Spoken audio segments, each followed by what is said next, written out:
അമ്മ കടലക്കറി 2, 3 രീതിയിൽ വെക്കുന്നത് കാണാം. അപ്പോൾ ഇത് അമ്മ വെക്കുന്ന കറുത്ത കടലയാണ് കൂടുതലും നമ്മൾ മേടിക്കാറ്. വെള്ളക്കടല ഇടയ്ക്കൊക്കെ മേടിക്കും. പിന്നെ അങ്ങോട്ട് മടുപ്പ് വരുമ്പോൾ അതങ്ങ് നിർത്തും കേട്ടോ. ആദ്യമൊക്കെ മേടിച്ച് വെക്കും. കുറച്ച് ദിവസമൊക്കെ ഉണ്ടാക്കി കഴിയുമ്പോൾ അതിനോടുള്ള ഇഷ്ടം അങ്ങ് പോവും. ശരിക്കും കറുത്ത കടലയാണ് ഇഷ്ടം. മാവേലിയിൽ നിന്നൊക്കെ മേടിച്ച് കഴിഞ്ഞാൽ കടല അത്രയും കൊള്ളില്ല.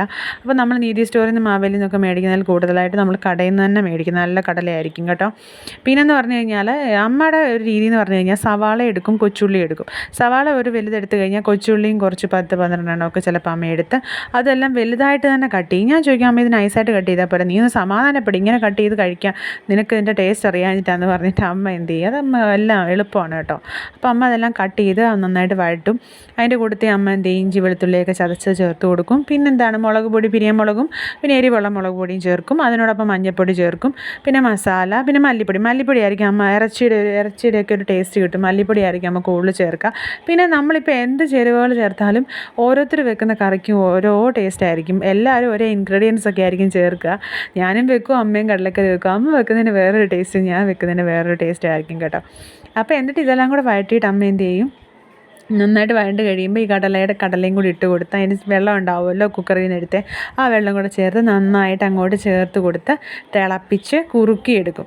കടല ഓൾറെഡി വെന്തായിരിക്കും നല്ലതായിട്ട് കിട്ടുക. എന്ന് വെച്ചാൽ ഒരു വെന്തുടഞ്ഞൊന്നും പോകുന്നത് നമുക്കിഷ്ടമല്ല. ആ ഒരു നന്നായിട്ട് നമുക്ക് കഴിക്കത്തക്ക രീതി കിടക്കുകയും വേണം, എന്നാൽ നല്ല പോലെ വേവുകയും ചെയ്യും കേട്ടോ. നമ്മൾ പിടിച്ച് നോക്കുമ്പോൾ തന്നെ നല്ലതായിട്ട് ഞെക്കുകയുള്ളൂ. അപ്പം നല്ല കടലക്കറി ആയിരിക്കും അമ്മ. എന്നിട്ട് അതെല്ലാം കൂടെ ഒരുമിച്ചിട്ടിട്ട് ഗരം മസാല ലാസ്റ്റ് അമ്മ ഒന്നുകൂടി ഇട്ട് കൊടുത്ത് മിക്സ് ചെയ്ത് തിളപ്പിക്കും. ഓവറായിട്ട് അമ്മ ഗരം മസാലയൊന്നും ചേർക്കത്തില്ല. അമ്മയ്ക്ക് ആ കടലക്കറിയുടെ ടേസ്റ്റ് വേണം. പിന്നെ തേങ്ങയ്ക്കൊക്കെ ഇപ്പോൾ വില കൂടുതലായതുകൊണ്ട്, അല്ലെങ്കിൽ അമ്മ തേങ്ങാക്കൊത്തൊക്കെ അരിഞ്ഞ് വറുത്ത്, കടുക് വറുക്കുന്നതിൻ്റെ തേങ്ങാക്കൊത്തും അരിഞ്ഞ് വറുത്തൊക്കെ ചേർക്കും. ചില സമയത്തൊക്കെ കടലക്കറി വെക്കുമ്പോൾ പാൽ പിഴിഞ്ഞ് ചേർത്ത് വെക്കാറുണ്ട്. ഇങ്ങനെ പല രീതി വെക്കാറുണ്ട് കേട്ടോ. കടല നമ്മൾ തോരൻ വെക്കാറുണ്ട്. അപ്പോൾ ഇത് അമ്മ പല രീതി ഞാൻ വെക്കുമെന്ന് പറഞ്ഞിട്ട് ഇത് ഒരു രീതിയാണ് കേട്ടോ. പിന്നെ അതിൻ്റെ കൂട്ടത്തിൽ തന്നെ നമ്മൾ നമ്മുടെ ഇഡ്ഡലി പുഴുങ്ങാണ് കേട്ടോ. പഴയ നമ്മുടെ ഇഡ്ഡലി പാത്രമാണ്. അതിലേക്ക് എണ്ണ തടവി കൊടുത്തിട്ട് ഇഡ്ഡലി കോരി ഒഴിച്ച് വെക്കും. ചില ദിവസങ്ങളിൽ നമ്മൾ ഈ പൂവരിശിൻ്റെ ഇലയുണ്ടല്ലോ അത് വെച്ചിട്ടാണ് ചെയ്യാറ്. ഇന്ന് നമുക്ക് സമയമില്ലാഞ്ഞതുകൊണ്ടും കുഞ്ഞാവ ഉള്ളതുകൊണ്ട് നമുക്ക് സമയമൊന്നുമില്ല ഇങ്ങനെ ആചാരപ്രകാരം ഒന്നും ചെയ്യാനുള്ള. അപ്പോൾ എല്ലാം പെട്ടെന്നാണ്. ഇതിന് കടലക്കറി അവിടെ നിന്ന് തിളയ്ക്കുന്ന ആ സമയം കൊണ്ട് ഇഡ്ഡലി വേവും. ഇഡ്ഡലി ആകുമ്പോൾ ഒരു ഗുണമുണ്ട്, ആവിയിൽ വേവും, ഹെൽത്തിയാണ്.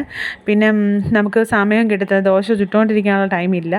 അങ്ങനെ പിന്നെ കടലൊക്കെ വേവുന്നതിനനുസരിച്ച് ഓരോരുത്തരങ്ങ് കഴിക്കുക. ഓരോരുത്തരുടെ എണ്ണം അനുസരിച്ചിട്ടേ ഉണ്ടാക്കി വെക്കുകയുള്ളൂ. അധികത്തെ ഉണ്ടാക്കി കഴിഞ്ഞാൽ പിന്നെ അത് വേസ്റ്റ് ആക്കണ്ടല്ലോ എന്ന് കരുതും. നമ്മൾ പൊതുവേ എന്ത് സാധനം ഇരുന്നാലും ഒന്നും വേസ്റ്റാക്കി കളയാറില്ല. പിന്നെ ഇഡ്ഡലി ലവേഴ്സ് ഒരുപാട് പേരുണ്ടാവും വീട്ടിൽ.